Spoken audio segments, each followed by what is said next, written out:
Hi everybody, Shlomo here, and finally I'm back with chapter 2 of my book, From Nothingness to Infinity and Everything in Between. Actually, everything is in between. I know I did the last chapter 8 months ago, but this is really tough. The concepts and ideas here are extremely tough, both probably for me and for you. And the easier I'm trying to make it for you, the harder it becomes for me. I guess this is how it goes. I would recommend that you watch the 2 previous chapters, the preface and chapter 1, just to be in the picture. But you can listen to this one and still, I think, be very happy.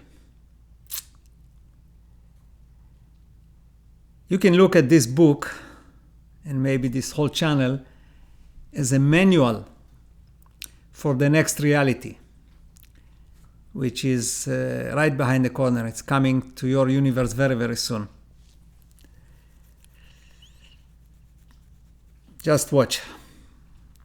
Actually started, but we think it's just the normal sequence. It's not anymore. So in chapter 1, I talked about nothingness and the consciousness that exists beside this nothingness. Obviously, it cannot be inside that nothingness. And nothingness is a very, very tough concept to comprehend. It's actually the toughest concept in words that exist in any language to comprehend by the mind. Because infinity, which is probably the next toughest one, we do have, or at least it's perceived that we have in this reality, but nothingness we don't. I found a very interesting video, it's only 3 or 4 minutes long, about nothingness, which I find is probably the best non-religious, non-scientific explanation for nothingness. It's not searchable for some reason on YouTube. I guess it's been removed that way, but I do have the address and I posted it. I posted the URL in the description below this video. So I highly recommend you watch this video and watch the comments from people. There is over 150 comments there, and most of them say, "Whoa, I cannot think. It just drove me crazy. I'm sorry." Very interesting.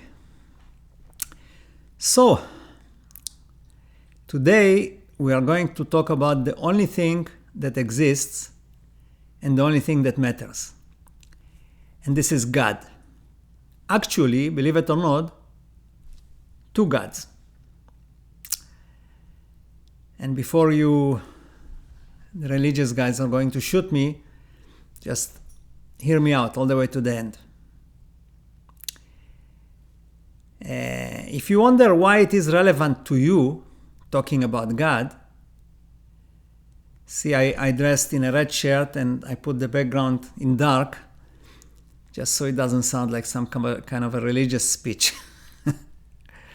But the reason it is relevant to you, I'll give you a metaphor. You know, I like to talk in metaphors and stories, and looks like you really like it too. So imagine a theme park, like Disneyland or Disney World or any of those, right? And what is the definition of a theme park? It is an amusement park with a unifying setting or idea. This is what the dictionary says. What it means is that if you walk into a theme park and you have no idea about what the theme is all about, well, all it is like a bunch of artifacts. You may look, You may wonder, see some nice structures or pictures or what have you, but after a short time you will walk out of there because you don't understand the theme. On the other hand, if you go in there and you know the theme, and maybe if it's some kind of a story that you have to find the treasure or whatever, right? It becomes very interesting. And you may spend there, I don't know, days. So our reality is exactly the same way. What I'm giving you here, or at least I'm trying to, is to give you the theme so you understand what this reality is all about. Otherwise, you come in here, you are bored, and you come in here and you look at things and okay, and you do what other people do. You see people make money, you go, you make money. You see people have children, you go and have children, right? But you never understand what it's all about. It all may sound very simplistic, but let me tell you, the concepts and ideas that I introduce here are at the highest level possible for humans to comprehend at this stage of humanity. So the simplicity is just for you to come and listen to this channel. Otherwise, I guess I would have no people on the channel. And like I said before, nothing here is religious. It's not about religion. Actually, if I publish this kind of ideas, or specifically this one in this video, a few hundred years ago, my name would probably be Shlomo the Barbecued. You probably know what I mean. Keep in mind that what I'm going to tell you has never been said before, never. I can guarantee you that. Not by religions, not by science, not by anything. Where does it come to me? I couldn't tell you. But they are not my ideas. They come from somewhere. And in my reality, in my opinion, in my reality, in my whatever you want to call it, my subjective reality, this is the ultimate knowledge. I don't want to say the ultimate truth. That sounds kind of... everybody says the ultimate truth. But to me, it's the ultimate knowledge. I believe in it 100%. Actually, I don't not just believe in it, I know it. I know it's true. And as far as it relates to you, you will only know if it's true or not through your sixth sense. I don't think you can figure that out through your logic. And from my experience with the feedback, both under here in YouTube and the many, I would say probably hundreds of messages I get, I can see that the people that come here do have a sixth sense. So, I'll tell you a very quick story here, which relates to me more than to this video. About, 10 years ago, I found about some psychic, and at that time I would go to any psychic for any price. It was something I was fascinated with. So this particular person, very, very weird and strange. He lives, at least at that time, he lived on one of the islands here around Vancouver. And his wife was managing his life. I guess he was too psychic. And I called her, and she said to me, if you want to see him, it's going to cost you $800. And I said, what do you mean? She said, you will donate $800 to my son. Is writing a very nice, interesting book for children. You donate, he needs money to do the book, and I will give you a receipt for tax. And that's the only way you're going to see him. Well, my curiosity, I paid $800 and I went to see him. So the setting was, I saw him for the whole day in their home, and he insisted that the whole family comes to listen to what I have to say. Okay.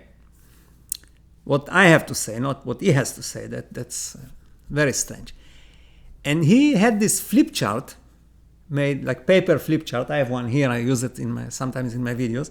And on that flip chart, he had a very weird, strange face drawn, like big. And he said to me many things. I'm just telling you one thing there. He said to me, you know what this is? And I said, I have no idea. He said, I drew that for you yesterday, he says. If you go through this flip chart, in the history, you will see I never drew any faces. And what it is you 1,000,000 years from now. Ooh. And he says to me, all the ideas and concepts that you are going to tell me about, you were told by this person, which is you 1,000,000 years from now. He told you everything. That's how you received your knowledge. So, and another funny thing is that some years after that, I found this painting on the internet. I was going to use it in an office that I had. And what it depicts here is the King Solomon, which is Shlomo, which is my name. And he's acting here as a judge, referee, whatever you want to call it, between these two women. Because what happened there, one of these women had a baby, but the other women came and said, it's my baby. And they were fighting over the baby, and they went to the king to decide who is you probably have, some of you heard that, it's a very famous story about wisdom. And here what you see, King Solomon, Shlomo, he says to the servant, he says, you know what, cut the baby in half and give each one half. And that way we solve the problem. Well, instantly, this one, she screams, no, please, don't cut him, give it to her. And the king says, okay, it's her baby, give it to her. So it's a fascinating story. It's very simple, but tremendous wisdom, right? And, well, sorry, the reason I'm showing it to you is because the face you see here resembles, I would say, 90% of the face he drew on that flip chart. And that's why I actually took that painting and I put it on canvas. Anyway, I know you like stories, so there is a good one. So let's move on. See, nobody has ever seen God, right? I know some people say they have seen God, but realistically, nobody has seen God. Not even Moses, okay? And not even Abraham, even though in the Bible it says that they seen God face to face, and I'll explain, okay? And despite the fact that nobody has seen God, apparently over 80% of world population believe in God in some form. So, who or what is God? Both the Bible and science are telling us that everything started from nothingness. Because in science, we have the Big Bang. And where did it start? From nothing. Where does it expand? Into nothing. It's not possible, but that's how science... and in the Bible, it's the same thing. God does not, according to the creation description, God does not take some bricks and builds this reality, right? He says, let there be light, and there is light. So, obviously, he does not use any matter to create it, right? Because he says it. And even the Torah says as much. This is for the ones of you that like references from the Torah or from the Old Testament, call it whatever you like.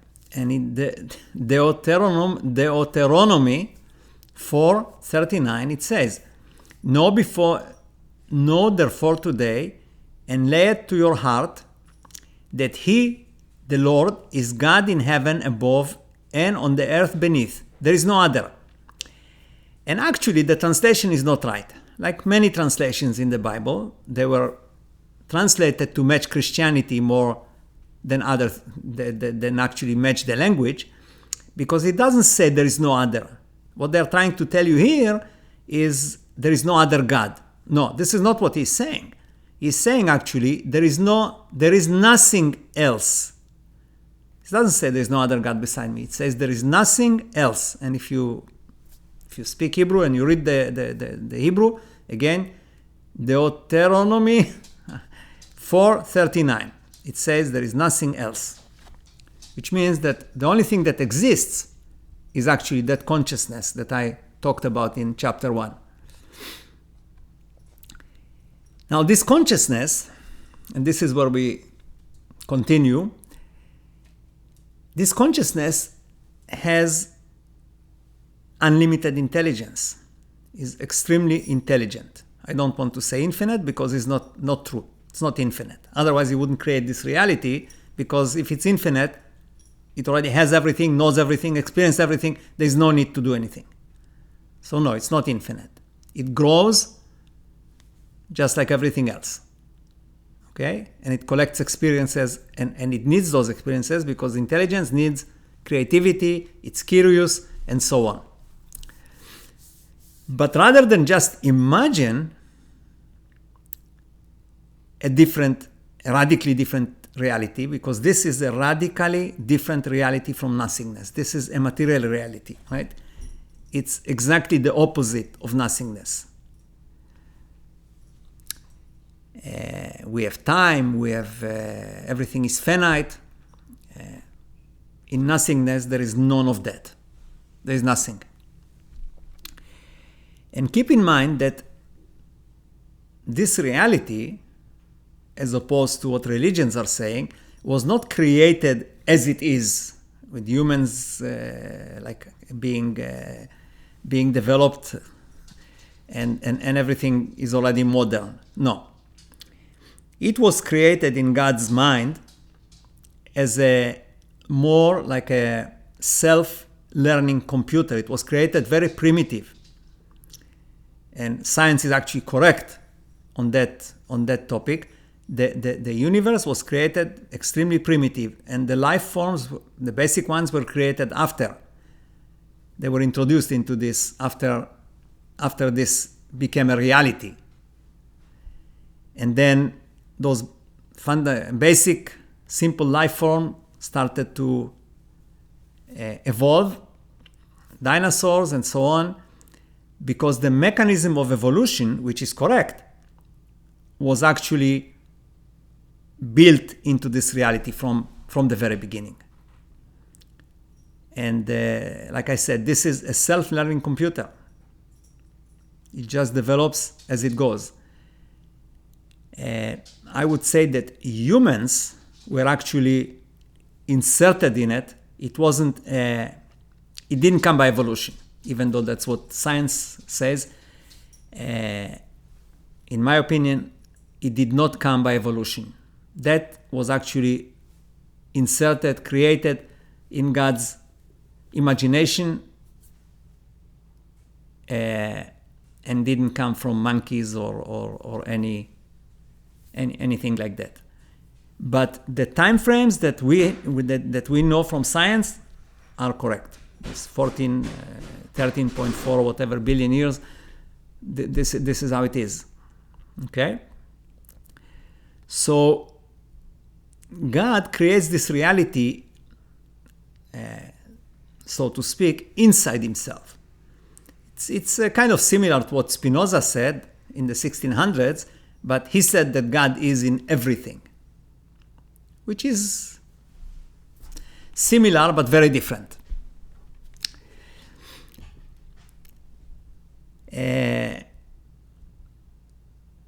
You see, as I said many times, it's like a dream. For God, it's like a dream, right? And in a dream, when you dream, all the characters that are in your dream are actually yours. They are part of you, right? And so are we. We are part of that consciousness because it's his dream. Now, the reason I say his is nothing to do with I could have said hers or his or its. It's just a language, because I'm a man, I refer to everything as male. So it's not because of any opinions I have. Just give me a second. My dog wants to come in and the door is locked. Okay.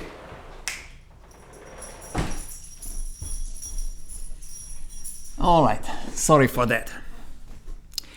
I once wrote a quote, I think I put it on Facebook, and it says, "It is not the unique conditions on our planet that enabled life on Earth. It is the creation of life that created those conditions to explain it to us humans, because we need to know. Now I will try to, and I say try because it is very, very hard to comprehend what I'm going to say here. I'll take you into God's mind. Because, you see, you cannot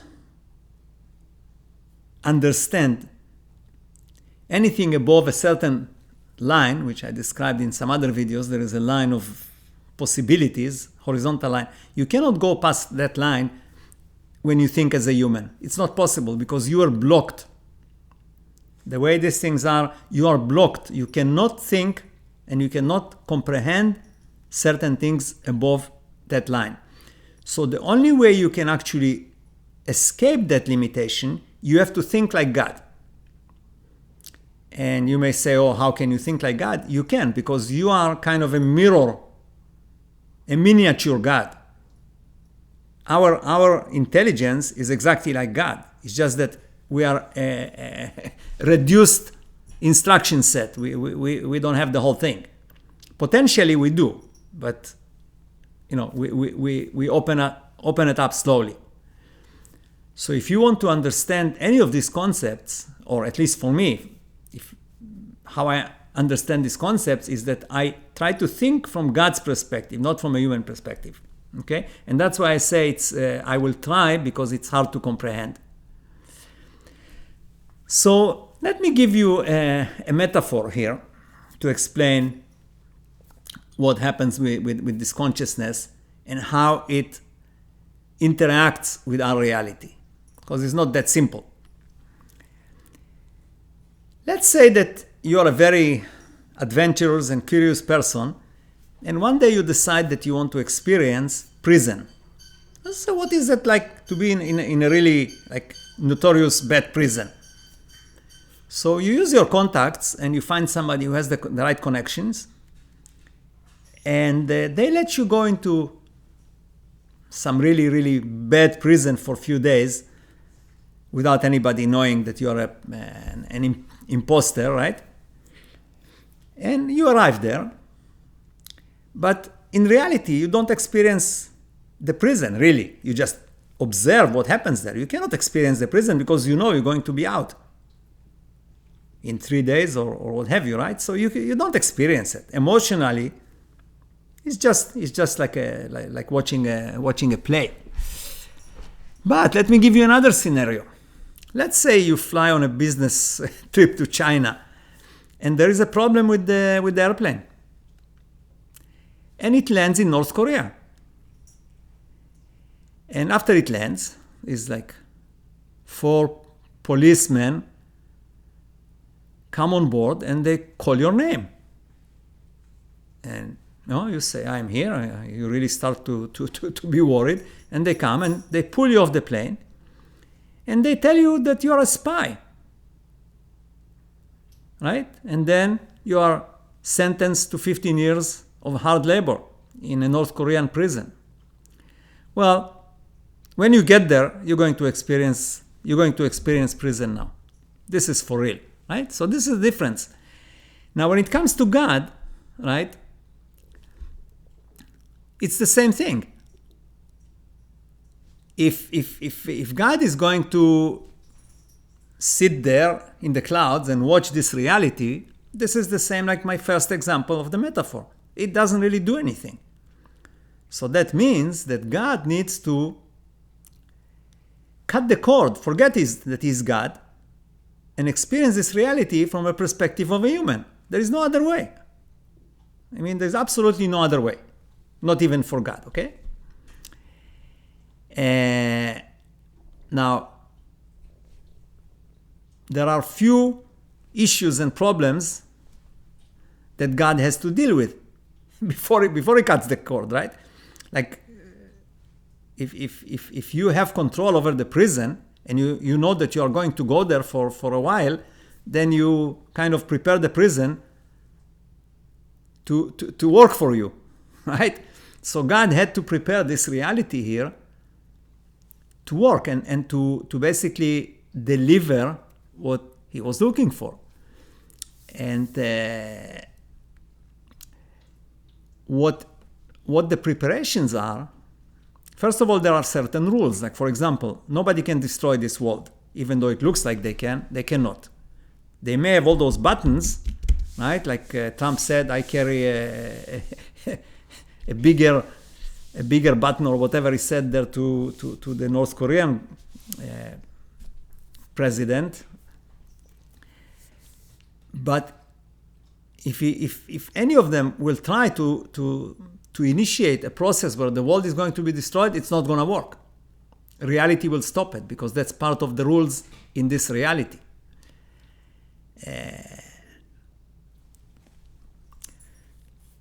Some other issues that God ran into, which he could not solve, are when you take and create something, or the way I call it, you try to create somethingness from nothingness, there are certain issues, certain phenomena that will not go away, that will actually disclose the fact that this is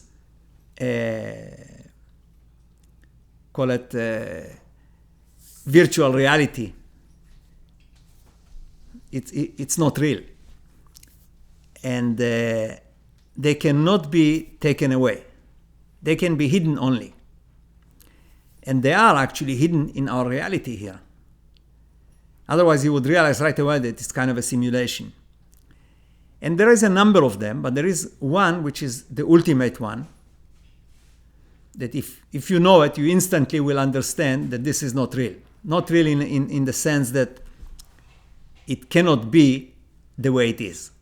Okay? It has to be somehow simulated. And again, I'm not implying that this is a simulation. Don't get me wrong. Like I said, this is a dream, but it's not a simulation. And what happened, the reason actually I am here and doing all these videos and all these talks and writing the book and everything else, is because somehow, don't ask me why and how, I discovered that main one. It just one day became clear to me. And as I said in some other videos, I call it the big secret. It's very, very obvious. It's sitting right in front of your eyes. You see it all the time, but you don't notice it for whatever reason. But this is how God, or that consciousness, hid it, because it had to be hidden. And keep in mind that actually he hid it from himself, because he knew that he's going in here, and he had to hide it well enough so he cannot find it. Anyway, I told you this is kind of very hard to comprehend. This reality had to be God-proof. Now, free will, as we know it, right? And we are God's fragments, is also part of that it's an outcome of that prison metaphor. Because if we didn't have the free will, right, then this wouldn't work again. So you have to have a free will, and it has to be real. Nothing can be predetermined. And because of this, right, the fact that we have the free will and we have that unlimited intelligence, it's even more important that that prison here, that reality, be prepared properly. And it is. You see, apparently 197 billion people lived and died since the beginning, and nobody really figured that out, right? So it's well. Nobody figured it out. Nobody destroyed it. It's still going. And now I'm going to introduce to you the most bizarre concept, idea, knowledge. Call it what you like. It's really radical. But again, like I said, in my mind, this is 100% true knowledge. So What I'm saying is that the biblical God, and this is the only God humans know, is actually being created and inserted into this reality for the reasons I mentioned before. For this reality to actually exist and create and be what it is, it needed to have a God. Okay? And the God that's why I said two gods at the beginning, right? That consciousness that I was talking about at the very beginning, which is the real God, he couldn't just come and say, hey, people, you are in my dream and I am this and that. It doesn't work like that, right? So that God could not come and introduce himself to humans. So what did he do? When he created this whole thing, he actually inserted a God in there to make it work. And this is the biblical God. That's why I said Moses never saw God. He saw just that that creation that's part of our reality. Now, don't get me wrong. It's not like there is two gods. There's only one, and this is the consciousness. But like I said, the God that was introduced to humans is not the consciousness. And the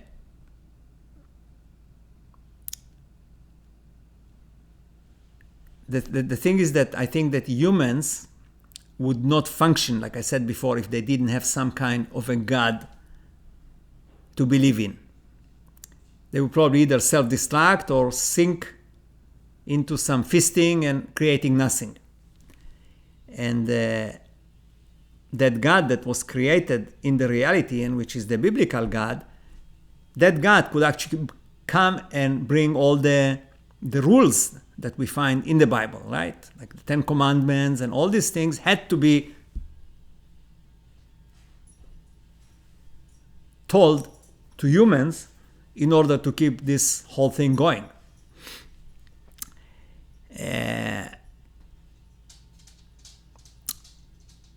Now, on a more practical level, for today, I will give you an explanation that you can live with it in 2021. You don't have to go back to biblical times.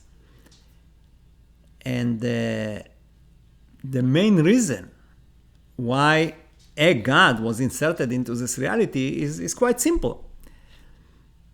Because believing in some sort of a God or something is not limited to religions. Everybody believes in something, right? They either believe in idols, or they believe in a human that became God, or they believe in science, or they believe in physics, or they believe in randomness. Doesn't matter. This is all gods. But here is the kicker. Regardless of what God you believe in, it becomes your ultimate limitation. Why? I'll show you. Like, let's say that you believe that this is God, and people did believe that fish or other things were God, right? The minute you believe that this is God, this is the line, this is your glass ceiling. You can never become better than this, because then how can this be God? So intuitively, subconsciously, you will never pass that in wisdom, in anything. You cannot. The moment you believe that this is God, this is your limitation. And that's why the God, the biblical God, is presented as a infinite, unlimited, infinite. Is not a thing. Is not a human. Is not, right. He comes and he talks to the Hebrews and say, I come from the sky, from the heavens, and so on and so on. And he also says, don't work the idols. It's not because he hates the idols like the Bible says. God doesn't hate anybody. It's like the whole thing of but hate and love is not a God thing. Love too. So the reason he doesn't want you to believe in idols or he didn't want the Hebrews at the time to believe in idols, because that as soon as they did, that would be the limit. They would never develop, and they would never deliver what God is looking for, right? And again, on a practical level, if you look, for example, at the Hebrews, which are the Jews today, relatively to the population, they win the most Nobel Prizes, and they win, the most this and the most that, and they make the most money. You want to call it whatever you like. But the fact is that they were introduced to this unlimited God probably earlier than anybody else. And this is why they developed that way. So this is the practical aspect of it. Now, for the religious amongst you, and I know I have some religious from different religion people here, I will give you some kind of a, not proof, but something that indicates that what I'm saying is even mentioned in the Torah, in the Bible. And it is in Exodus 34:5. It says, "And the Lord descended in the cloud and stood there with him," it's Moses, "as he called," and this is God calling, "upon the name of the Lord." So how do you explain that? The God, the biblical God, stands there with Moses on a rock, and he calls the Lord, he calls the God. Which God does he call? And this happens a few times in the Torah, where the God, the biblical God, actually is calling some other God. And who is calling is that consciousness, because he knows what it's all about. He calls that other consciousness, and whatever he says is talking to that in front of Moses. I don't think Moses understood what it's all about, but anyway. Like I said, this is all crazy. Now, keep in mind that I don't base my knowledge and what I tell you on what I read in the Torah, or I just brought it as a reference. Okay, my knowledge comes, like I said, from the collective consciousness.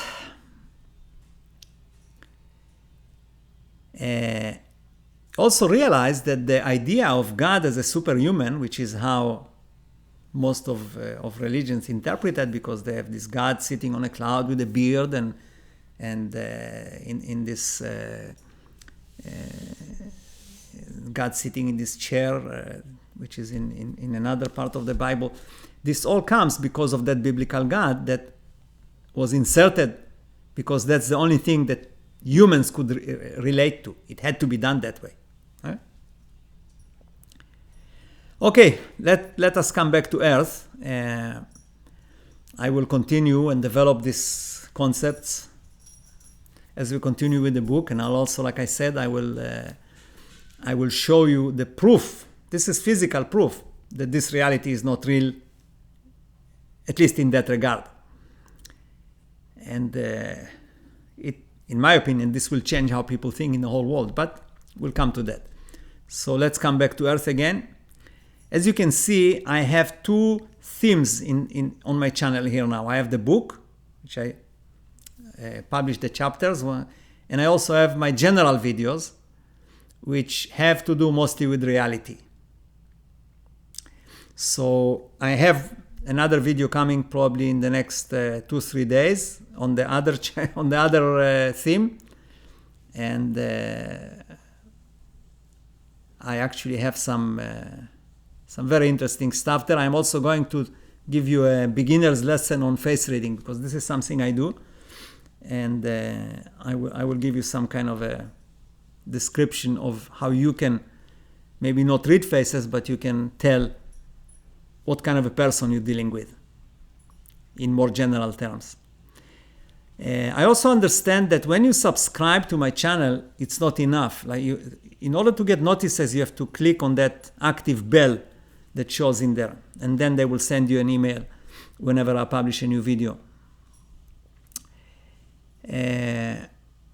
I'm also contemplating to publish a monthly or bi-weekly newsletter by email, and in it come up with some more ideas and information, and maybe give you advance notice of what I'm going to do in the video and get your feedback, what you think about it. So if there is any interest in it, please let me know. You can comment here in this video, or you can send me a message. I know many of you communicate with me over different platforms, and that's fine. So I hope that you got enough material here in this video to keep you busy with your conscious and subconscious mind for a while, until my next one. And I wish you all the best.